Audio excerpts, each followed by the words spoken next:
Hey y'all, it's Nancy the Handy Scandy. Welcome back for another crafty venture. Today, as the title suggests, we're going to make 3 fun fall cards. And this was a day where I just pulled out my stencils from a Colorful Life Designs and I just had to go. I am surprised that I even thought to turn my camera on that day. I decided I wanted to also play with my stamp market inks. I haven't shown them any love for a while. And I created 2 different backgrounds. One is Halloweeny, one is fall. So that's kind of a hint that there's another Halloweeny video coming with other cards. But as I got to making the backgrounds, I decided that I wanted to challenge myself to see if I could make multiple cards out of each background. And so you guys tell me in the end if you feel like it was successful, or it's successful because I did make multiple cards, but you tell me if the cards themselves are successful. Does that make sense? I hope it does.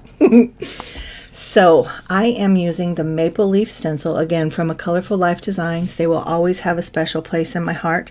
I'll have everything linked and listed downstairs. If you've not heard of a Colorful Life, or if you're not familiar, I would say you probably have some of their stencils, or at least you've seen them. You may just not know the name yet, but let me encourage you, go check them out. Hop on over and you will not be disappointed in what you see. So you can see I'm just using some beautiful fall colors. At this point, I thought I was just going to do some simple ink blending and leave it at that. But if you guys know me, I can't. I love ink blending, but I love pastes, I think, even more.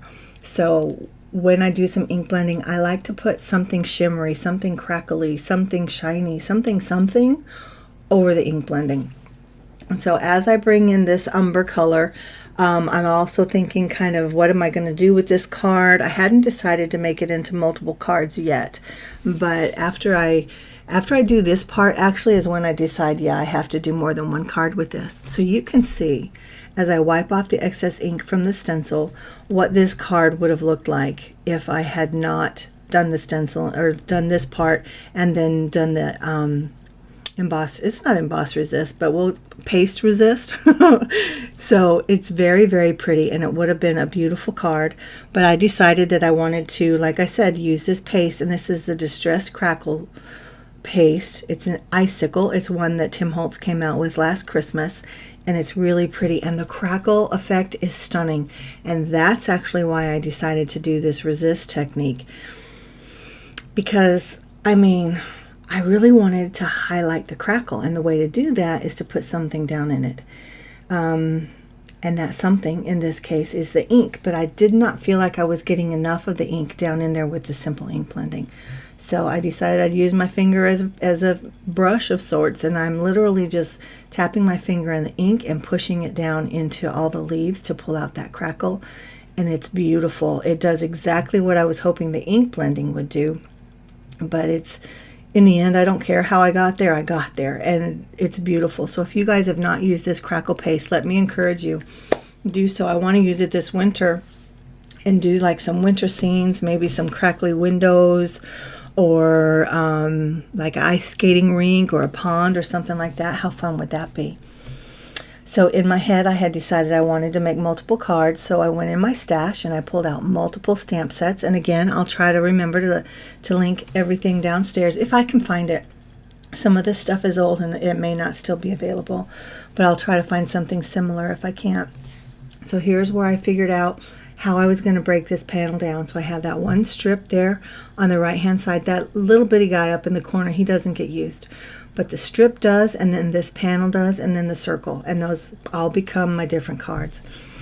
So while I'm trying to figure out exactly what my design plan is for each card, I decided I would stamp out these pumpkins from Honeybee. I stamped and embossed, and I'm using Legion watercolor paper. They're little ATC sized panels of cardstock, watercolor card, and I have several different books. That, like, there's a Yupo, there's all kinds of different papers in there. But anyway, I'm using those, and I use my Daniel Smith paints to color them up. So on this panel, you can see that I was confused. My decision-making skills were not on point that morning. But I finally figured it out, and then I used my dies, just dies from my stash, to cut them out. I love having that that clean edge, the stitched edge when you use a die, even if it's just the embossed edge from a die that has no pattern on the end. But ultimately, you can see how I made the card. That whole process I think is pretty self-explanatory, fussy cutting and popping things up and all of that, but I just think that's super cute, and that is card 1 down with that panel. So here's where I'm using another stencil from A Colorful Life. This one is called Argyle. It's a 2-part. Argyle 1, Argyle 2, they are named, and it's embossed, kind of etched in there so you can see what they're called. And this is the second card. I didn't have the camera on for that part of the process, but again, the assembly isn't very difficult. That's the one I'm wondering if you guys will think that card is a success, because there's just that one little strip of the maple leaf panel underneath the pumpkin. So I think it's successful. It's subtle, but it coordinates really well with everything else. So, and this one is a very sweet scene too. I've used an embossing folder. I can't remember the name of it, but it's a cable knit sweater. It's from Stampin' Up, and on the one with the moose, that embossing folder is from Stampin' Up as well, and it's a tree background. So this one I was having trouble with the circle. Like, I have this whole scene in my head that I want to kind of play out, and the circle just didn't give me enough room. So I cut out this tiny little frame that kind of brings your eye in, and it frames the scene. It's like the borders on a stage, if you will. So now I have placement for everything, and I'm just putting all my little critters down. This stamp set is from My Favorite Things. It came out last year, and the moose set is actually from Hello Bluebird as well. So just lots of sweet things in my stash that very seldom get love from me anymore. So I had so much fun this day just playing. And so here are some close-ups, kind of going slow, letting you guys see the details. Tell me what you think. Tell me what you think. Were my cards successful? It's okay if you don't think so.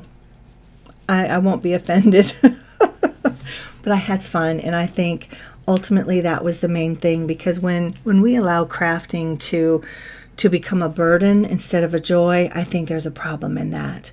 So trying to show myself grace, allow myself the space to fly or fall, whichever's going to happen. And I think that's where the success lies. So guys, thank you so much for spending some time with me this morning on these 3 fun fall cards using my much loved stencils from A Colorful Life Designs. Like, subscribe, comment, all the things. I'll meet you guys downstairs in the comments. And until next time, this is Nancy, the Handy Scandy. Mwah! I'm out.